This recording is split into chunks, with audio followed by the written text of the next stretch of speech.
Welcome to the Final Boss Podcast. It is Sitting Down Sundays edition of the Final Boss Podcast. And man, I got a great show for you tonight.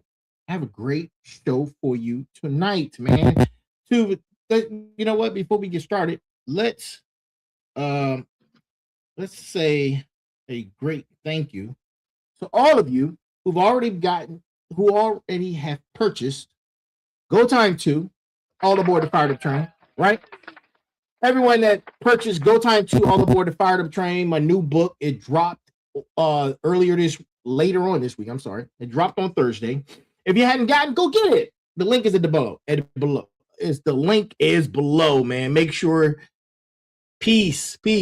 What's going on, Ray? I see you. Thank you for joining us. Look, go get Go Time 2, man. Look, it's the second book of the series.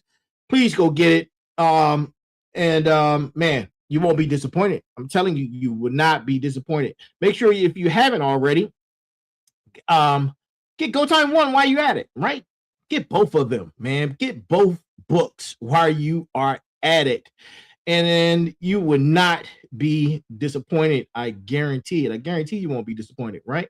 So tonight I got a great show for you. We're gonna get into the show in a few minutes, right? Now that I got the book out the way. Look, we have 200 what episode is this? 292 episodes. We are 8 episodes out from the season 5, which is the harvest. Season 5 is the harvest, is around the corner. I'm super excited about that, man.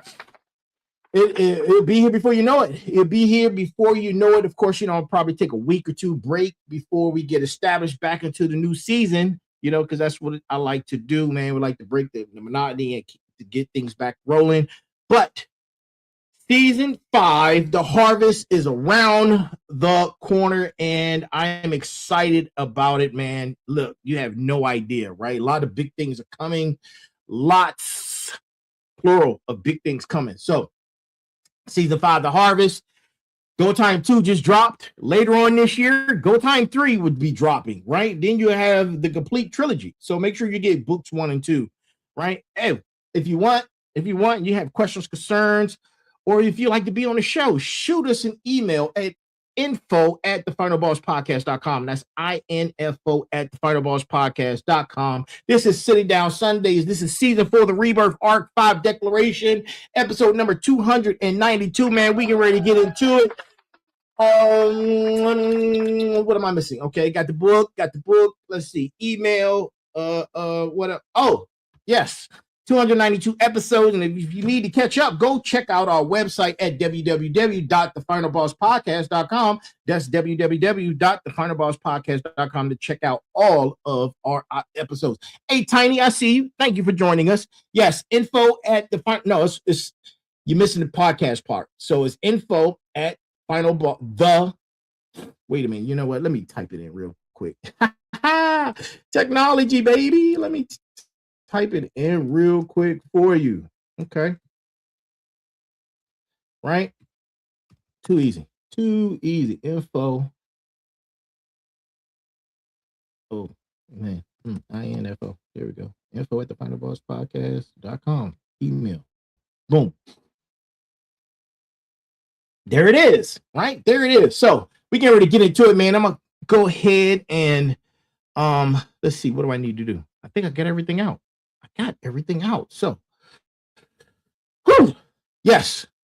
Now, tonight's episode.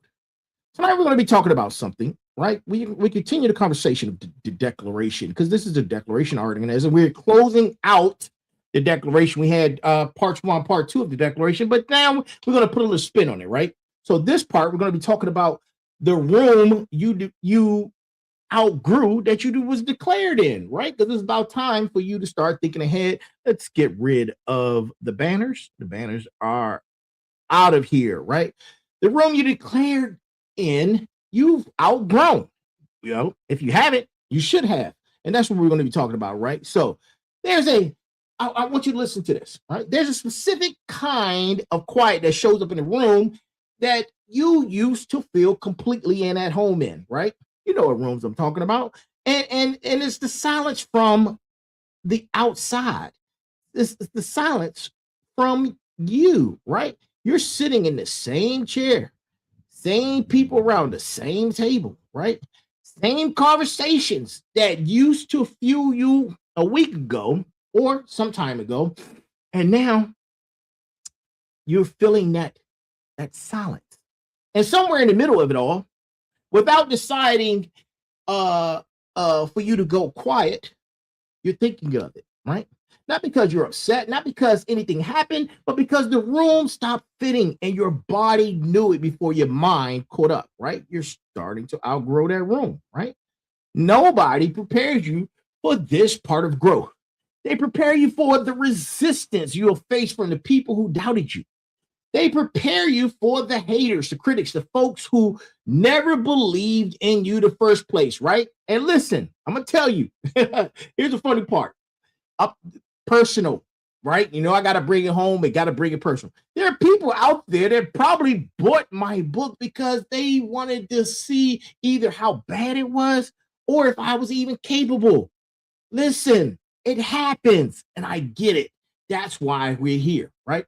And that's the part nobody sits you down and says the harder loss isn't going to be the people who never believed in you. It's going to be the room that did believe in you, right? The people who did believe in you, but still doubted you, man, right? Why are you talking about Jake Paul? Hey, that's hilarious. Hey, listen, Cowboy. Hey, bro, go ahead, man. That's funny. Oh man, that is funny. You got me on the fired up train, man. That is funny. Look, the room that clapped for you first, man. That's what we're talking about. The room that held space for the old declaration and doesn't quite know what to do now that you have outgrown those walls and you've reached a level of success. You've reached a certain pinnacle, and they're sitting back like wondering, like, man, what happened? Right? Yes, that's right. Well, Final Boss family, welcome to Sit Down Sundays. I am the Final Boss. This is episode number 292, and this is about the truth, right?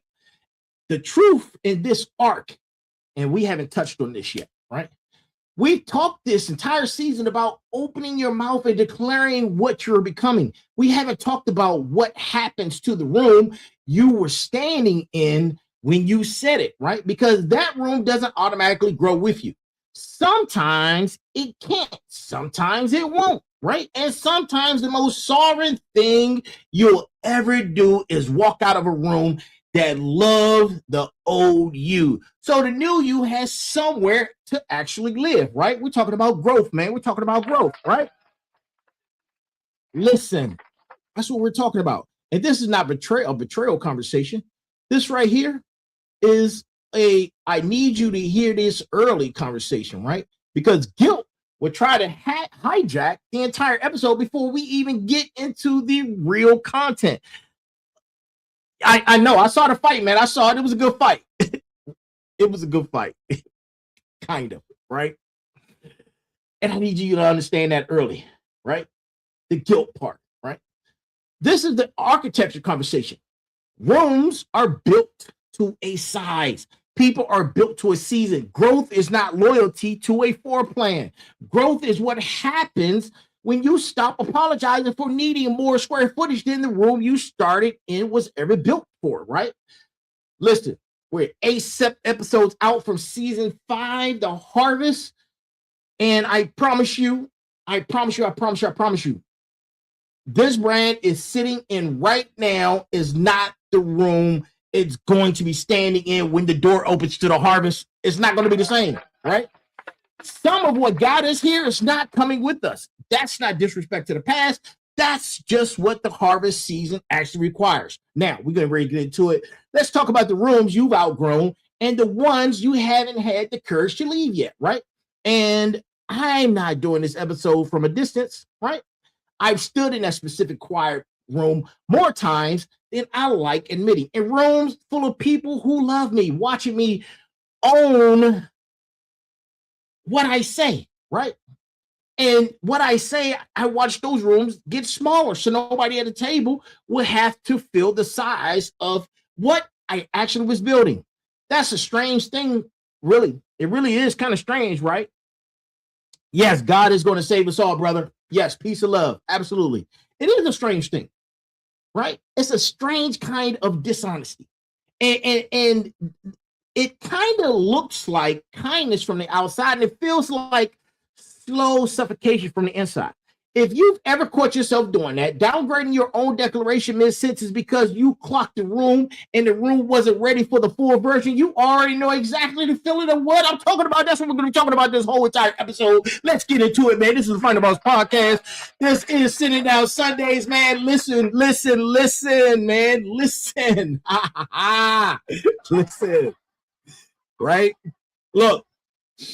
Let's set the table. Let's set the table before we go any further, right? We're talking about that long Thanksgiving table, right? And everybody's sitting at the chair and everybody's having family conversations, man. We're talking about that type of table. They want me to cut the turkey, but I don't want to cut the turkey type of table, right? Because this episode is going to ask something of the people who've been here since day one in the beginning. And I want you to be oriented first, right? You know exactly what I'm talking about, right? If you didn't know, this is one of 5 shows that run weekly, right? This is Find the Boss podcast. We run 5 days a week live. We got Motivation Mondays that opens up the week with the gut check. We got Tech Tuesdays with my brother, the sensei, right? Big Mike.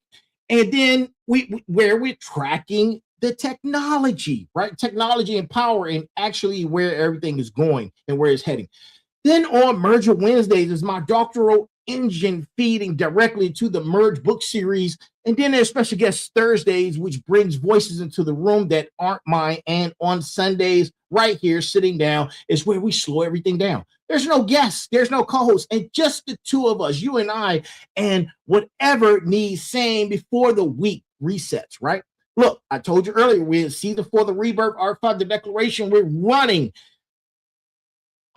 This declaration was running and it started from 271 and it's going to continue to episode number 299. This arc has asked you to say things out loud that you used to keep locked into your chest. We've covered what it costs to keep a promise you made in public. We've covered the discipline of declaration. We covered the committee's permission. We've covered reading the field before you commit to play. And tonight, episode number 292, we're covering something none of these episodes touched on directly, and what happens to the room around you once the declaration is actually out, right?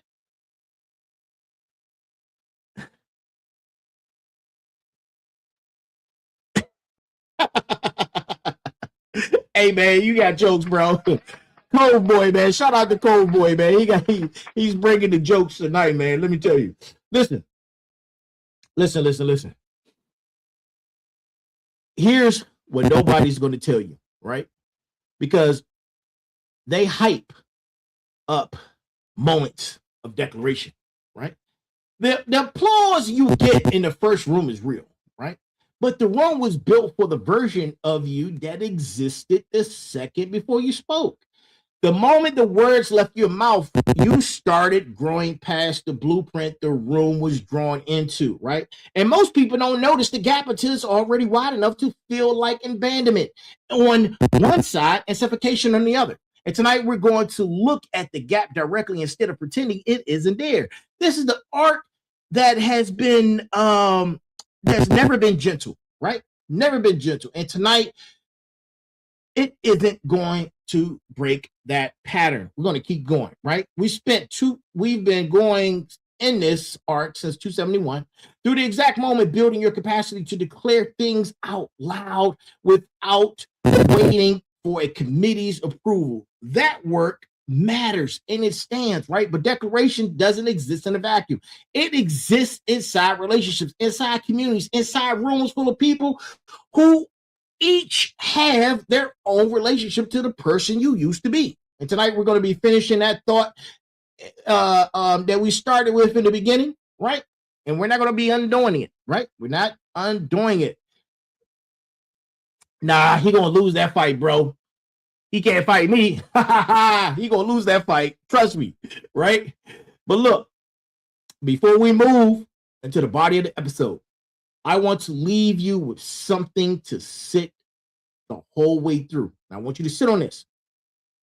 Usually, the brass tacks is in the beginning of the segment, right? I'm putting it here for good reason. So here's tonight's brass tacks. Here's the brass tacks, right? Listen. A room built for who you were will always feel crowded by who you're becoming. This is not the room's fault. It is proof that you grew, right? Now, hold on to that. Hold on to that. Because the next few minutes, right, I'm going to ask you to look honestly at which rooms in your life were built for old blueprints and whether you had the courage yet to admit it out loud. I want you tracking things, right? And one thing in particular, right, as we move through tonight's episode, because every minute from here forward speaks to a different part of how you handle this gap. The strangest part, right? The strangest part, the warrior part, the motivator part, the leveled up part of you. By the time we close this out, you should have a full picture, not just a feeling of which rooms in your life actually need your attention this week, right? So let's get into it. Let's get into it. So now I ain't fighting Tyson, bro. I'll fight Jake Paul. I'm not fighting Tyson. You crazy. I'm not fighting him. I don't care how old he is. I was just watching a video of him sparring the other day. Nah, I'm not getting in the ring with him. That's a madman. That's insane.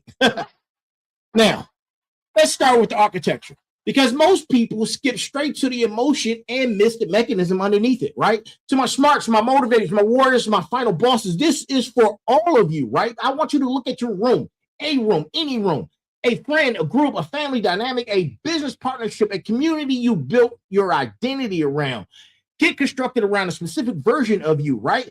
The you that existed when the relationship formed, the you that existed when the business started, the you that existed when the declaration was first made, the rooms, walls, all of the rebar, the paint, the decoration, it's all unspoken rules, right? It's uncomfortable silences, it's inside jokes. And all of it gets calibrated to fit the specific size of the version of the person who you become. Nobody sits down and engineers this on purpose, right? It just happens the way water finds the shape of whatever container it's in, right? And here's the part almost nobody accounts for, right? Because growth doesn't ask the room's permission before it happens. You grow and you outgrow rooms, right? Like a kid going from a twin to a bunk to whatever size bed they have as adults, right?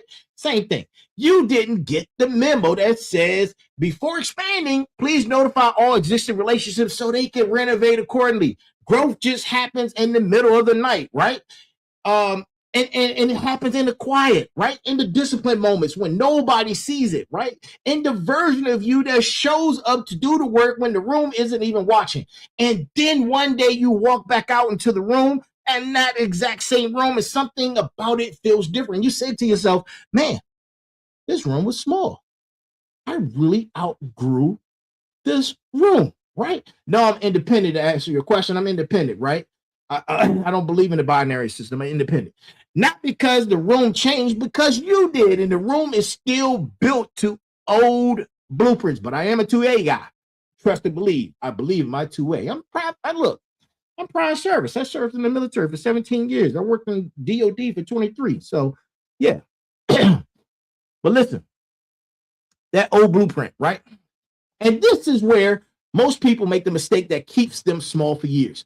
They feel the mismatch, the tightness, the sense of something doesn't fit anymore. And instead of naming it as growth and they name it as ingratitude, right? Ingratitude. Then they tell themselves they're being disloyal for noticing the room got small. They shrink themselves back to fit inside the space rather than admit the space needs to change or they need to leave it.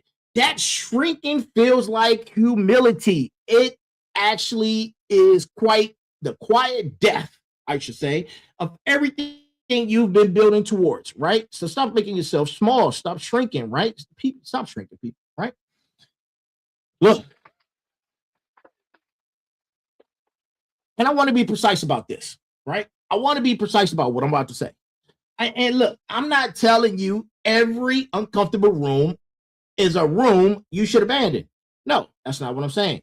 Because discomfort alone isn't proof of anything. What I am telling you is that a specific kind of discomfort, the kind where you feel yourself getting smaller just to keep the peace.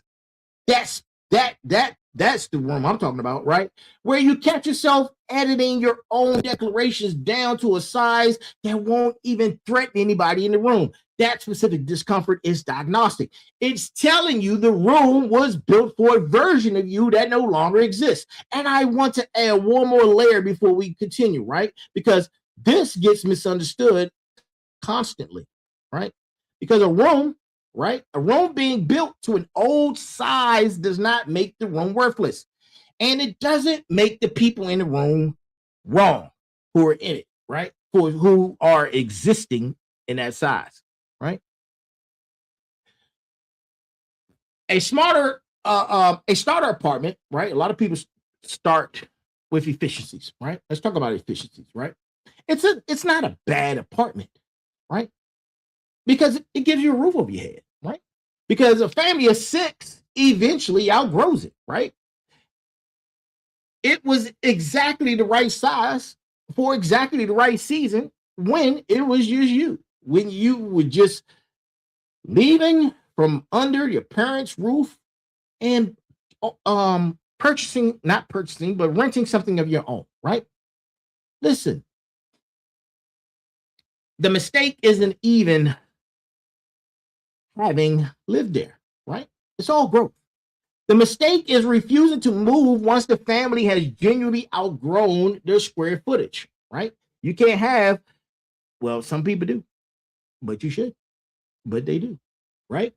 6 people in inefficiency, it happens, right? But look, let me move on. Calling the refusal loyalty instead of what it actually is, which is fear wearing loyalty's clothing, right? So here's where we start, right? I'm not fighting Mike Tyson, bro. Not doing it. Think of one room in your life right now. Look, cold boy, listen. You go.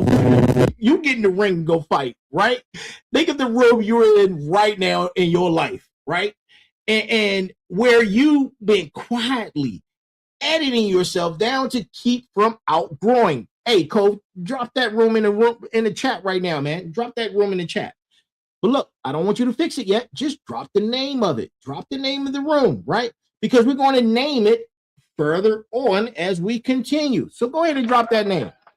And to my smarts, I need you to bring the same rigor to the conversation that you bring everything else, because this is exactly the kind of problem your mind was built to solve. If you're willing to point it at yourself instead of just the business plan, then drop it, right?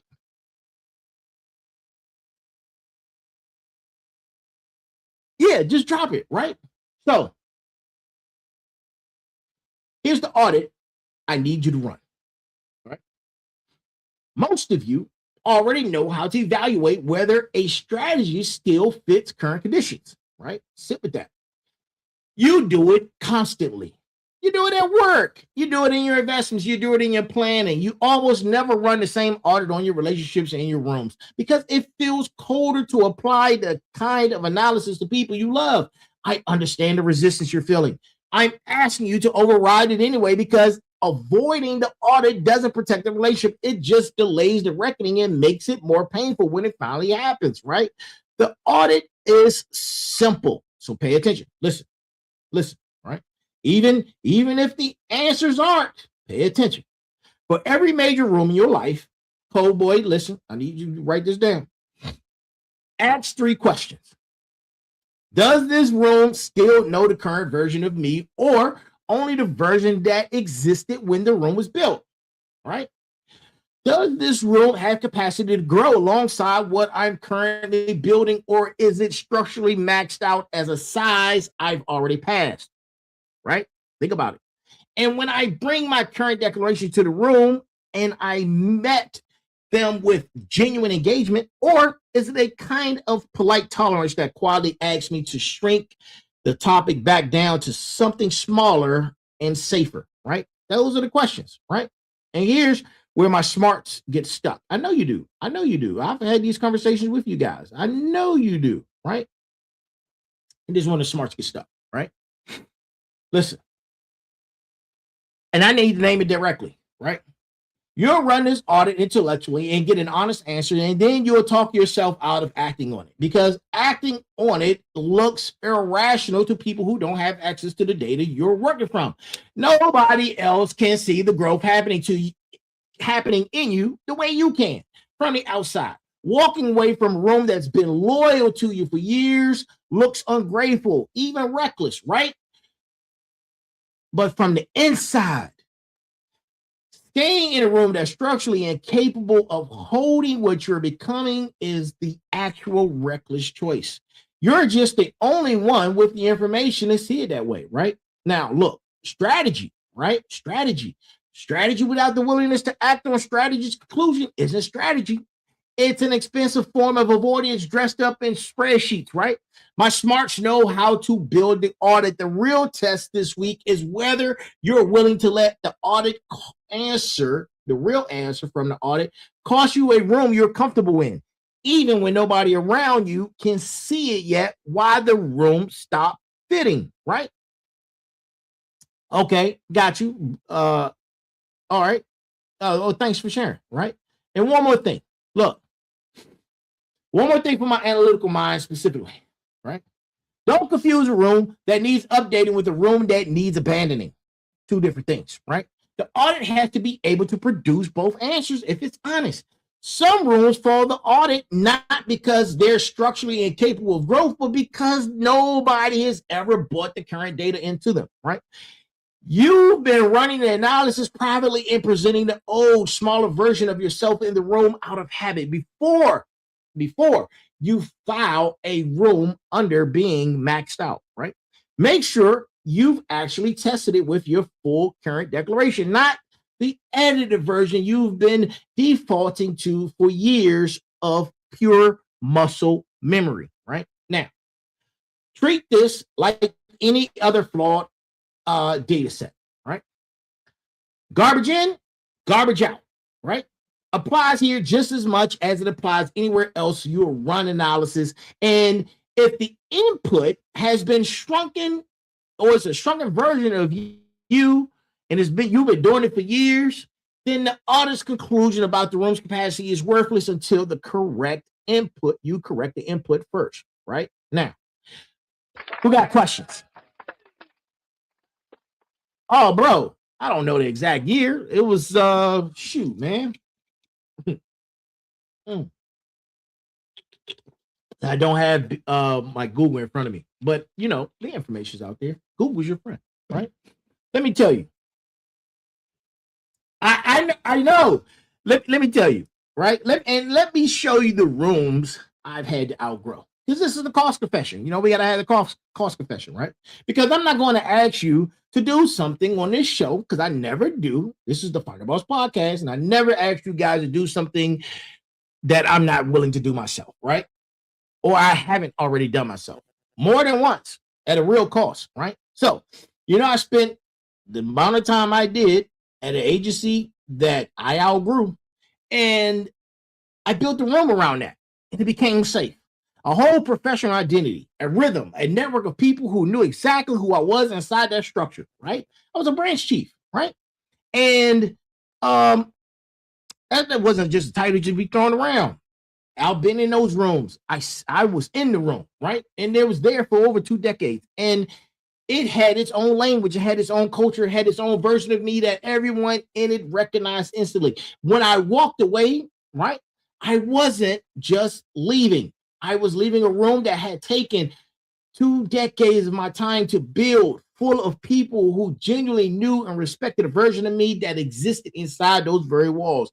That room didn't do anything wrong, right? I want to be clear about that. It didn't do anything wrong. But because this isn't a story about the bad room, this is a story about a room that was sized perfectly for who I was for over 2 decades and simply couldn't stretch to hold what I was declaring next, right? What I was declaring next was Chief Executive Officer, right? Founder, author, doctoral candidate, right? Podcast host. Man, you name it. All those titles, right? And none of that fit inside the room that was built for that particular vision, right? Not because the room failed me, but because I had genuinely outgrown those dimensions. Now, the harder version of this course showed up socially, not professionally, right? Because some of the people I came up with in uniform, in a federal career, in those circles that shaped me in my 20s and 30s didn't grow at the same pace in the same direction. I didn't say that was superiority, right? Growth isn't a competition. There's no version of this where I look down on anyone's path. Your path is your path, right? I say it because the honest truth in some of those relationships got quieter over the years, not from conflict, but from distance that neither of us chose and neither of us knew how to name out loud. And that's the real loss, right? And I still feel it, right? Building Sat DigiNet, finishing my MBA, grinding toward my PhD in AI Foundation Ethical Considerations and Philosophy of Artificial Intelligence, and writing a bestseller.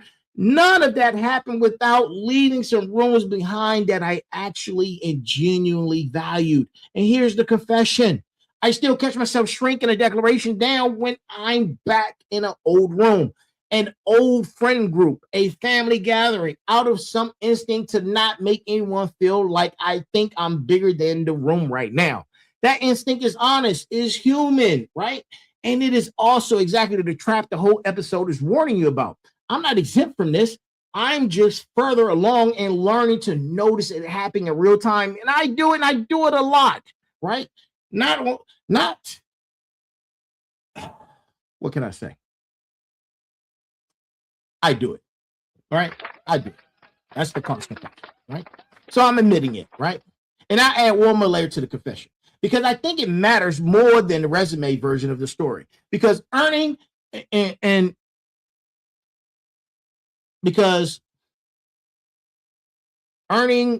I should say, some of you may know, I was in school to become a pilot too. I am. I was becoming a pilot, right?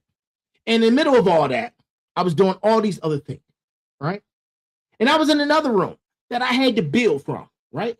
With a entirely new set of people who only ever knew me as a student, right?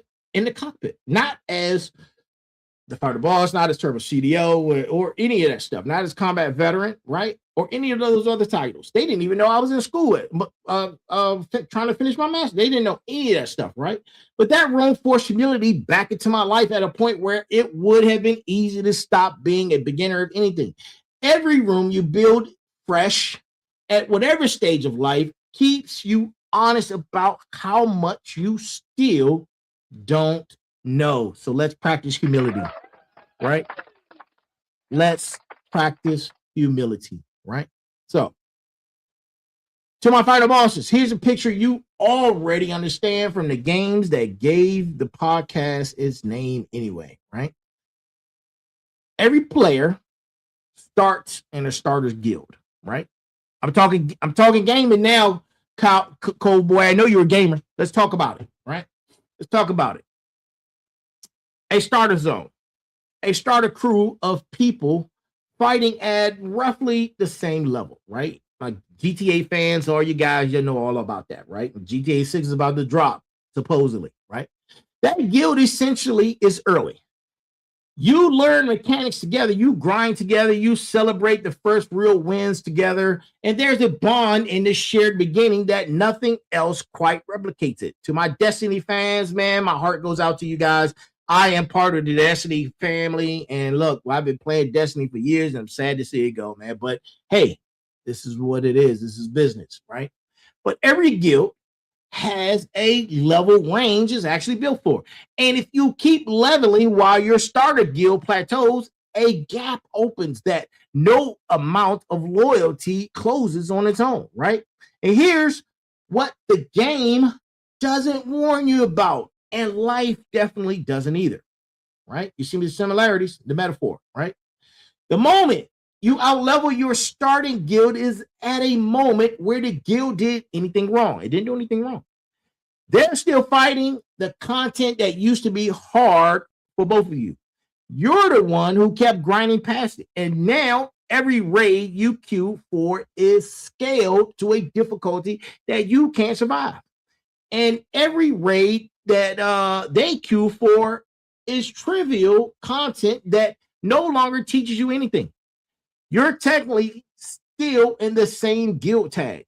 You're functionally playing two different games. And this is exactly what happens with the crews, communities, and inner circles that got us all started in the from the jump, right? The friend group, the early hustle years, their first business partners from the scrappy startup phase, right? The community that showed up for your first declarations before anyone else could believe in them, right? All essential, all real, and all potentially sized for a level you've already passed. Final bosses, don't get me to pretend that this tension doesn't exist just because the guild was good to us once, right? Once was real, once isn't a lifetime contract. And here's the move, right? The move here isn't villain behavior. And I want to be direct about that because guilt loves to frame growth as betrayal. The move is honesty. Tell your starting guild the truth that you out-level the content you used to grind together and see who's willing to level up out alongside you and whose content staying exactly where they are. Some will level up, some won't. And that's not a moral failure on their part. It's just a different choice about their own path. Either way, staying permanently under level just to keep an old guild comfortable isn't loyalty. It's you refusing to become the final boss you already declared yourself to be, right? And here's the twist. Dun, dun, dun, dun. Here's the twist, right? Final bosses never see coming until they're standing in it. Sometimes the raid you built for now doesn't have a guild yet. You've out-leveled the old one and the new one hasn't fully formed around you.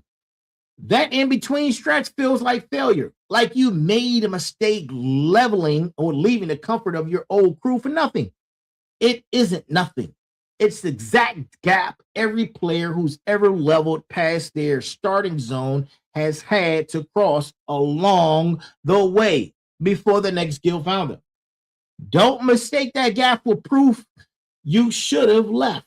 The gap is the toll, not the verdict, right? Now, you stay in the gap long enough and you will start meeting other players crossing the exact same stretch of empty terrain, each of them having out-leveled their own started guild around the same point you did.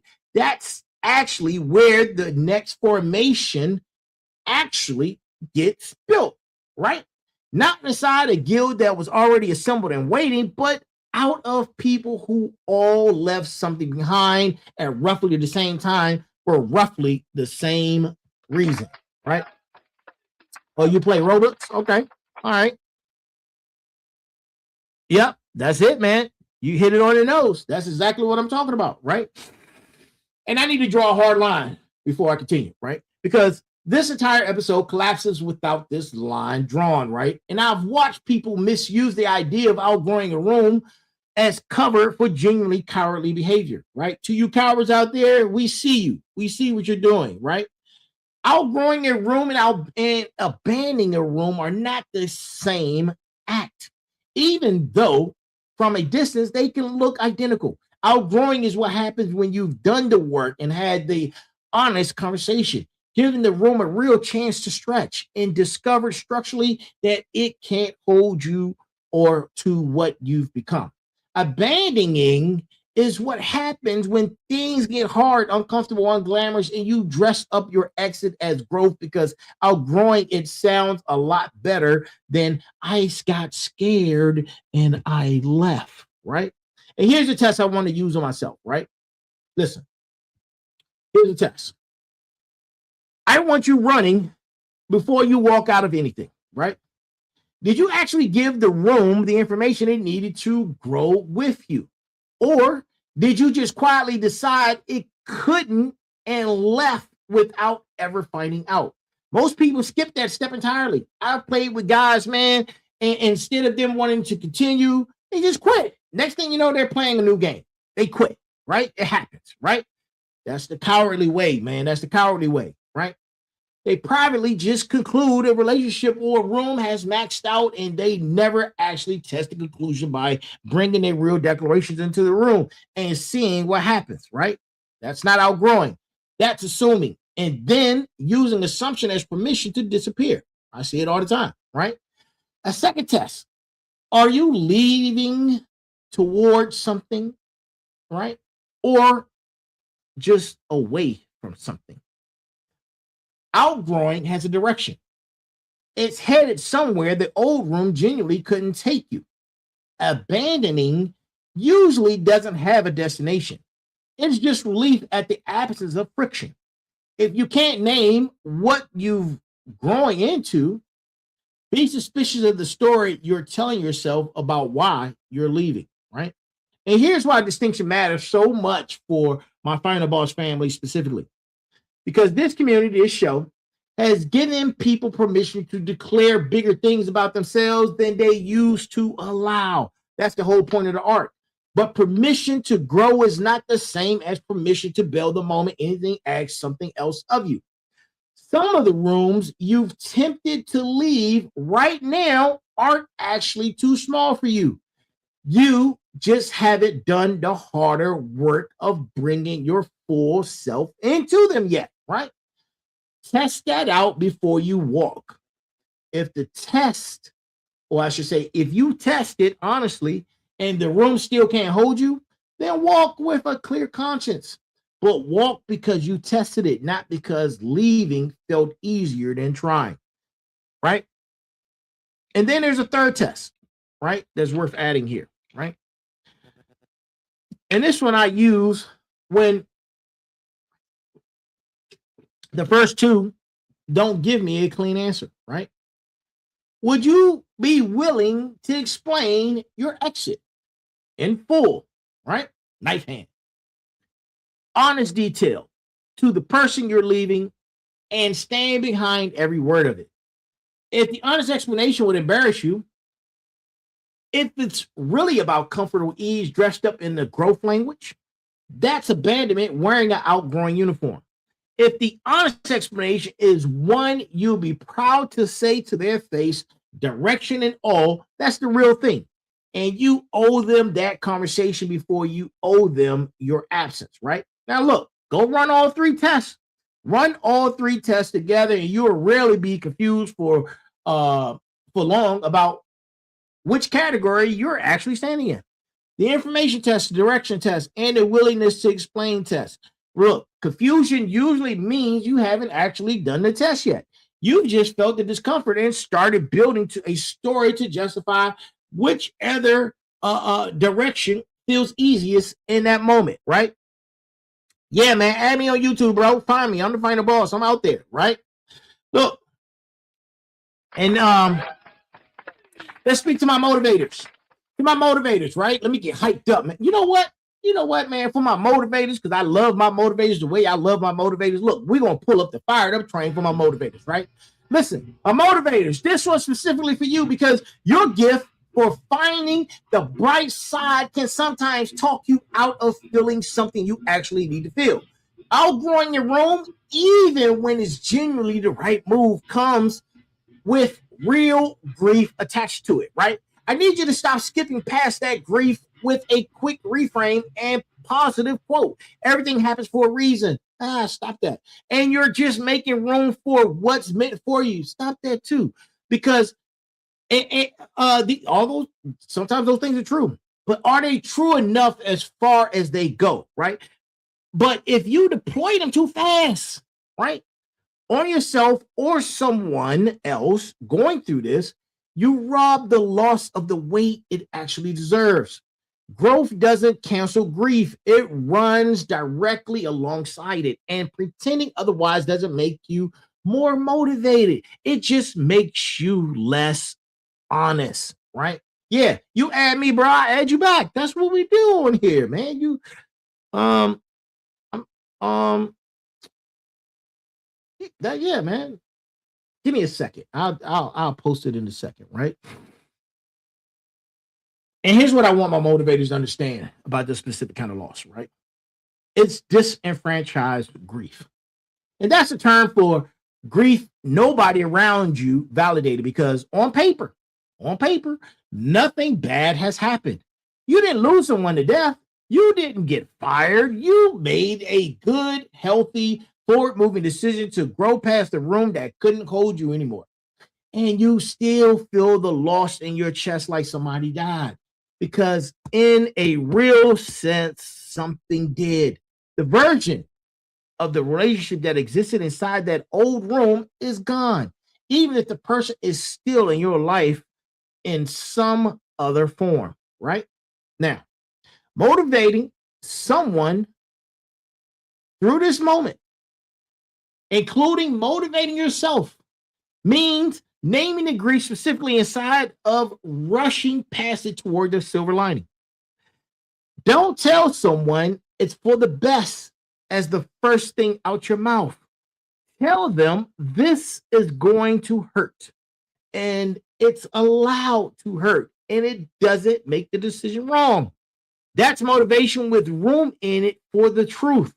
Inside of motivation that quietly punishes people for feeling sad about a good decision. Here's your practice for this week.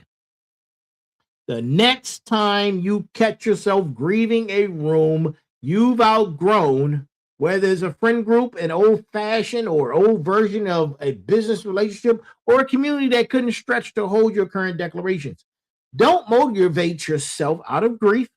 Sit in it for exactly as long as it takes to be honest. And then you keep moving, right? Find a Boss Nation needs motivators who can hold both truths at once, that the growth was right and that it still costs something real. I also want motivators watching for this in other people, not just yourselves, right? Because somebody in your circle is grieving a room they outgrew right now, and a well meaning crowd around them is almost certainly rushing them toward the bright side before they've even had 30 seconds to actually feel the loss. Be the person who slows that down instead of speeding it up. And what they miss about the old room before you ask what they're excited about in the new one, that order matters more than people realize. And getting it backward is how good decisions get remembered as painful ones instead of proud ones. This is also where your gift does not, well, I should say does not, how your gift does the most important work. Not in celebration after the growth, but in the quiet stretch right before someone's brave enough to admit they've outgrown something they still love. Sit with them there, right? Don't rush them toward the version of the story that sounds better in caption, right? Now,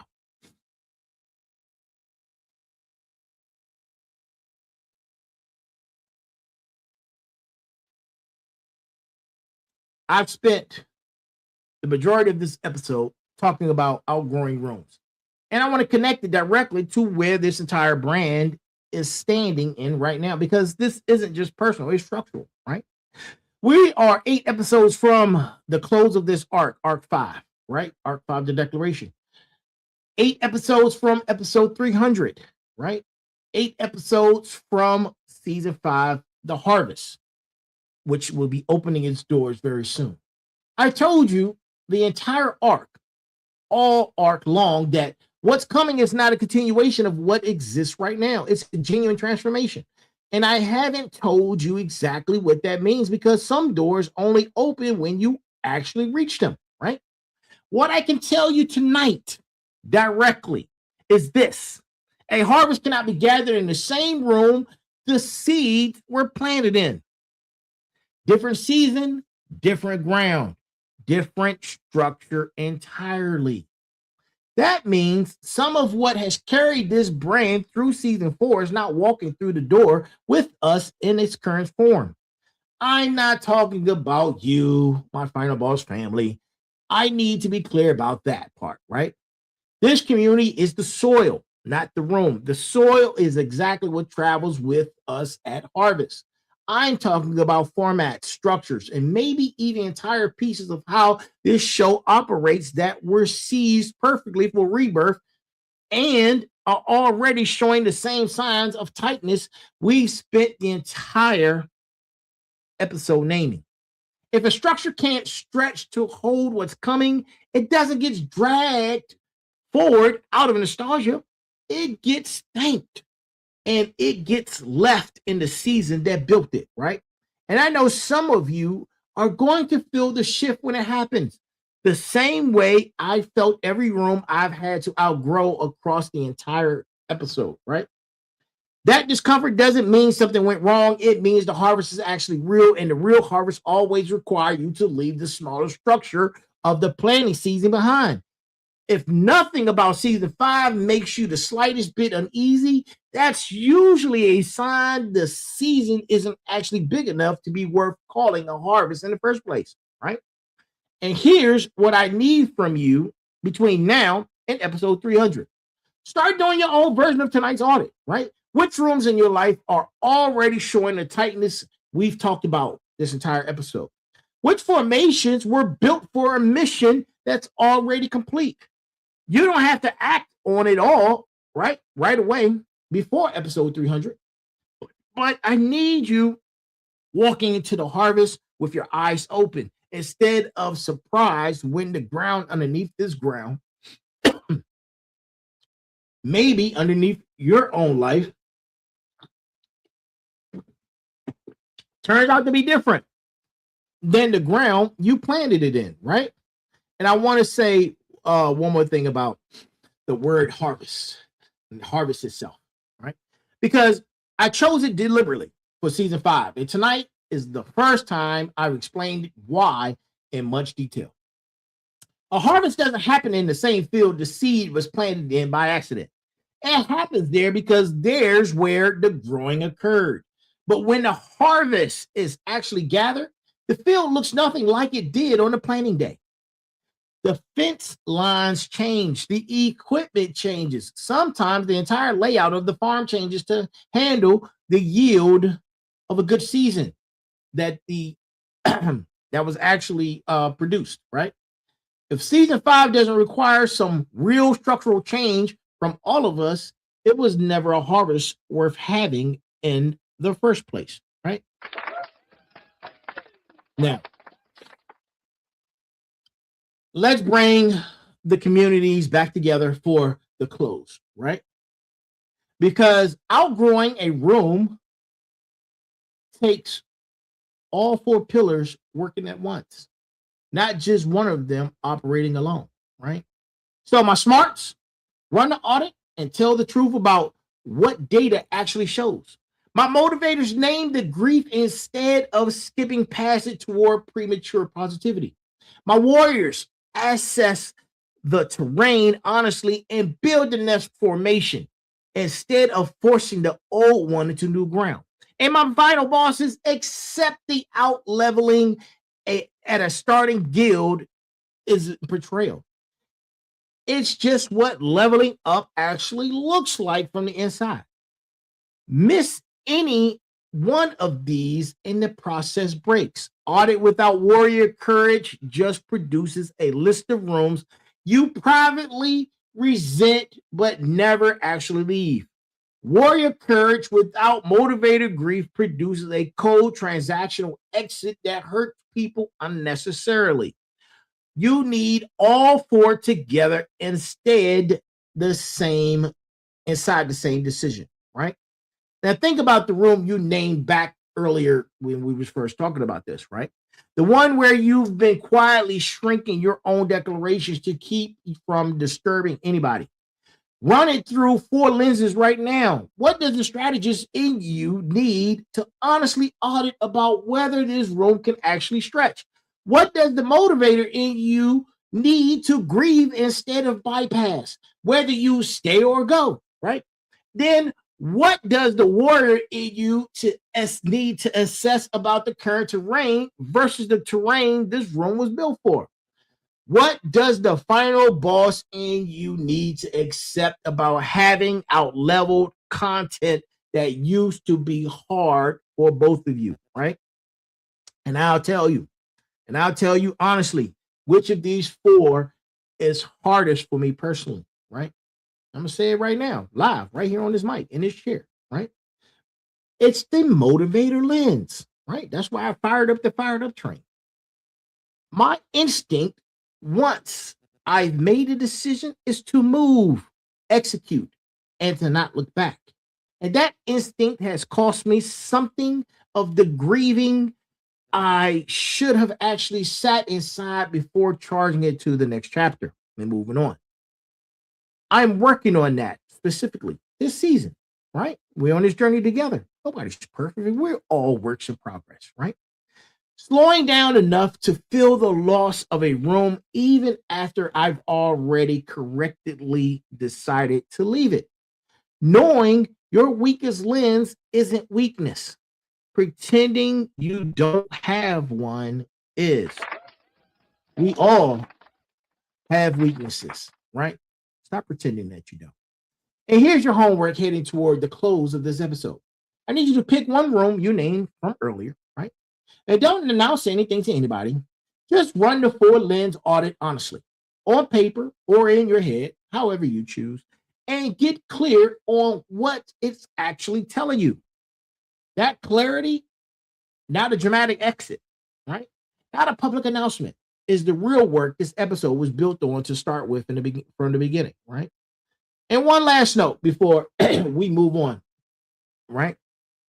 These 4 lenses don't just apply to the rooms you're tempted to leave. They apply to the rooms you're tempted to leave too fast, out of impatience instead of genuine outgrowing.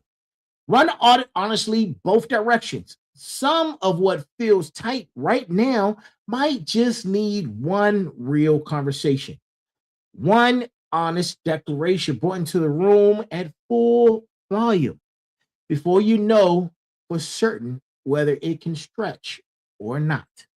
Give the audit the same respect that either direction it points to. It's not there to confirm what you already wanted to do before you started thinking about it.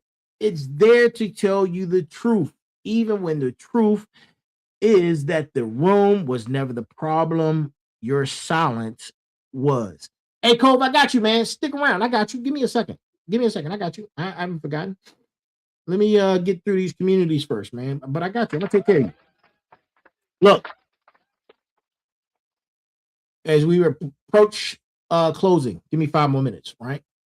I want to leave you sitting with something unresolved, the same way this arc has operated from the beginning. Right? I told you 7 episodes ago, right? At the top of this episode, that the room this brand is standing in right now is not a room it will be standing in when the harvest opens at episode 300, right? And I'm not going to tell you tonight exactly which structures are getting left behind, but some of you are going to spend this week trying to guess. So go ahead and guess and drop it in the chat, right? Drop it in the chat. Some of you, especially my sharpest smarts, are closer to seeing the shape of it than you think. If you go back through this arc and pay attention, not just to what I said, but to which formats, which segments, which pieces of the show have felt slightly tight for a few episodes now, the same tightness we spent the entire hour learning to recognize in our own lenses, right? In our own lives. And here's the loop I actually want you carrying into next Sunday. If a structure this big, an entire podcast brand has to outgrow parts of its own architecture to reach the next season, what does that tell you about the size of the thing that's actually coming? I'm not going to answer that directly, but, right, I want you sitting with the question itself. I want to see you have the same discomfort, the same unresolved tension I've been asking you to sit with in every room you've named, right? And I'll say one more thing and leave it there. Discipline, right? Discipline. For me, across this entire arc, has meant saying and staying quiet about specifics that would be easier for me or more exciting for me to reveal earlier, right? That discipline has its own cost. The same kind of cost we've talked about all season. And I pay it every week. I choose not to answer the questions some of you keep asking me directly in the comments. I'm not going to break that discipline tonight either, right? Listen, you want to hear something funny? I have 4 books written, completed, done before this year began. But you're just now seeing it. The second book is out now. Books 3 and 4 will come out early next year. Already done, right? Already done. And I haven't said much about them. That's discipline, right? When I tell you this, right, that the ground on the other side of 300 is being prepared right now in real time by exactly the kind of quiet work this entire episode has been asking you to do to your own life. You got to be quiet on them things, man. You want to see it happen? You want to see it come on to fruition? Shh. Stop talking so much, right? 7 Sundays left. I should say 8, right? No, 7. Yeah, 7 Sundays left, right? Listen to the rest of them the way I asked you to listen to the last stretch of declaration. Not just for motivation, but for the shape of what's actually being built underneath the words. I know some of you are already drafting comments trying to get me to slip a detail early, right? I understand the instinct, and I'm not going to take the bait. I won't never take the bait. Not because I don't trust you, but because part of what the whole episode has been about is respecting the season and the thing that we're actually in, right? This brand is still in the growing season. The harvest season isn't here yet. And pulling something out of the ground before it's ready doesn't make it more real. It makes it smaller than it is always going to be. So ask away anyway, if you need to. I'd rather fill the question and hold the line than have you sit in silence, assuming. I've forgotten what you're waiting on, right? I haven't forgotten. I haven't, right? Some things just aren't ready to be said out loud. And some, the same way, some of your own declarations aren't either, right? Because you're not ready to make those declarations, right? And that's not failure. It's timing. And timing deserves the same respect we've been asking all of you to give every single show, every part of every process, right? We've been asking you that. Now, let's get to some logistics before we close. Because everything we covered tonight only means something if you're actually here to receive it, right? In real time. And not stumbling into the replay days later. We're talking about right now. Sitting Down Sundays airs live every single Sunday at 9 p.m. Eastern Time, not your assumed time zone. So if you're anywhere west of that, do the math now before the show starts. Not while you're already 5 minutes behind and trying to catch up on a conversation about rooms you've outgrown while missing the room you're currently sitting in. The same standard holds across all 5 shows this week. Motivation Mondays, Tech Tuesdays with Sensei, Merger Wednesdays, Special Guest Thursdays, and then back around here to Sitting Down Sundays, right? Same time every single night. We air 9 p.m. Eastern Time. Lock it in the way you lock in the commitment that actually matters to you, right? And here's why being live matters specifically to tonight's episode or tonight's topic. This entire episode was about the rooms that fit that fit you in the rooms that don't fit anymore. This room, this chat, this live chat, I should say, the community showing up together every Sunday at 9 p.m. is one I've watched grow and stretched alongside this brand across all 4 seasons. It hasn't needed to be outgrown the same way of the structures I mentioned earlier. That's not an accident. It's because this room has consistently made space for bigger declarations instead of asking me to shrink them down to fit. That's rare, and I don't take it for granted, right? If you can't be here live for a given Sunday, catch the replay. I'm not going to guilt you for having a full life outside of this podcast that will contradict everything I just spent an hour telling you about honoring your own growth and your own seasons. But I want,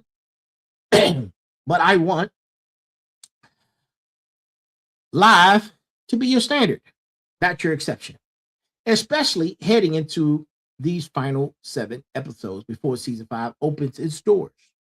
Some of what gets said in these last few Sundays is going to matter more in hindsight than it feels like in the moment. And I'd rather you catch it in real time than piece it together later on from clips, right? 7 Sundays to episode 300. No, I'm sorry, not 7 Sundays. I'm tripping. 7 days. 7 days, man. 8 days. 8 days. Something like that, right? Here, it would be here, right? And for many of you, try to watch them live as possible as you can. I told you, 9 p.m. Eastern time, we're here. This room is worth showing up for. And I don't say that about every room, right? And that bring somebody with you, man. Bring somebody with you this week. If tonight's episode named a room in their life you've been too afraid to look at honestly, this is exactly the kind of conversation that lands differently live together than it does secondhand through a clip 3 days later. Sit with them at 9 p.m. Eastern time and let the episode do some of the harder talking for you both, right? That's the whole reason this show exists in this format, live, unedited, at a set time every single week. Growth conversations happen better in real time and real reactions than they do in a polished clip, stripped of the pause before someone finally says the hard thing out loud. Bring the person. Let the room do what rooms are actually supposed to do.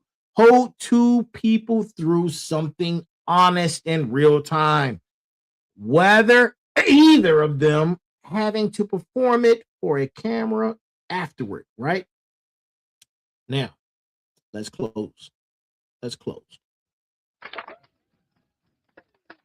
I read your message, man. Do I look Mexican to you? And no, Jake Paul can't beat me. Send a message, man. Email him. I'll see him in the ring. Look, before I let you guys go, and thank you for staying, here's where I need you to find everything we covered, right? And where to keep building alongside this brand, right? And we count down to the harvest. I need you to follow the Final Boss podcast everywhere content lives at the Final Boss _podcast. And follow me directly, either at Dwight Turbodillard or Turbo the CEO. This is where I post between episodes on exactly the kind of thing we talked about tonight. Growth that costs you rooms used to love. If tonight's episode names something you've been avoiding, go back through this arc and listen to the tightness I've described in this segment, right? The places where a structure has felt slightly too small for a few episodes running, there's a pattern in there worth finding on your own. If you're in the middle of your own version of outgrowing a professional room, a career, an old business structure, an industry that hasn't kept pace with where you are headed, listen, the things I've done is proof that walking away from a room that served you well for decades can lead somewhere bigger. I built the company, Service Disabled Veteran owned, from after outgrowing what I outgrew. And I don't regret a single room I had to leave to get here. If you want the long form version of tonight's message, The Go Time series carries this exact theme across much bigger canvas than this hour alone, right? And so for my motivators and my final bosses who want the deeper research behind why outgrowing old structures is documented part of how identity and community actually work, that thread gets picked up in more academic depth on Merger Wednesdays, where I hold this content to a different standard of citation and rigor than Sunday's reflective tone allows. And for my warriors, know that everything I told you about formation and terrain tonight came from 23 years of living it. OEF 3, OEF 4, OIF, and at the Pentagon, not from a book about leadership theory. That's the receipt behind tonight's message. We are 7 days, or 7 episodes, I should say, from episode 300. Season 5, The Harvest, is coming, and some of what carried us through the rebirth is walking through the door in its current form, and that's not lost. That's what a real harvest actually requires. Carry with you this week, not as an anxiety, but as clarity. You now have the language for something you've probably felt for months without a name for it. Go use it, right? Use the words. Use your words, right? Final Boss family, that's the room. Go be honest about which ones in your life still fit and which ones you're simply been too loyal to leave. One more thing before I go. If tonight named the room you're not ready to leave yet, that's allowed too. Not everything has to be decided this week. What I need from you is not a leap. It's honesty about which rooms in your life you've stopped bringing your full self to. Start there. The rest of the work will tell you what it needs in its own time, the same way growth always has, right? 7 episodes away from the end of the season. Neither of us can fully see the shape of it. Whatever room you're sitting in, when you hear this, make sure it's one you're actually bringing yourself into fully. That's the only test that's ever mattered tonight. And this arc, the declaration in every season, this brand has still got coming. Ladies and gentlemen, this is the Final Boss Podcast. I am the Final Boss. This is Sitting Down Sundays, episode number 292. We are 8 episodes away from 300. There is a heavy pain that comes with discipline, but there's even a heavy pain that comes with regret. I am here. We are here. Be balanced, be equal, and be smart. And if I don't see you, good morning, good afternoon, good evening, and good night. That is our show, ladies and gentlemen. That is our show. Let me get Cole Boy that information because he's been asking for it. Let me give him that information before we close. I got to open up another screen real quick.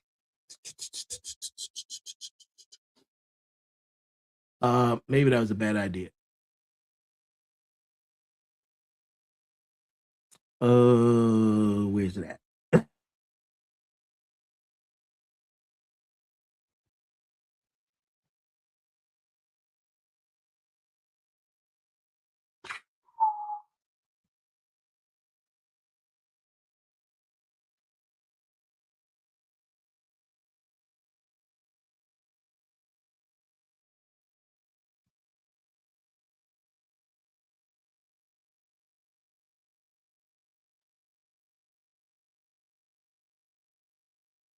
Cold boy, here we go, bro. Follow me and I'll follow back. Boom. There it is. All right. That's our show. I see you guys again tomorrow for Motivation Mondays. Talk to you soon. Y'all have a great one. Hey, Cold Boy, I need you back over here tomorrow, bro. I see you then. Y'all have a great night.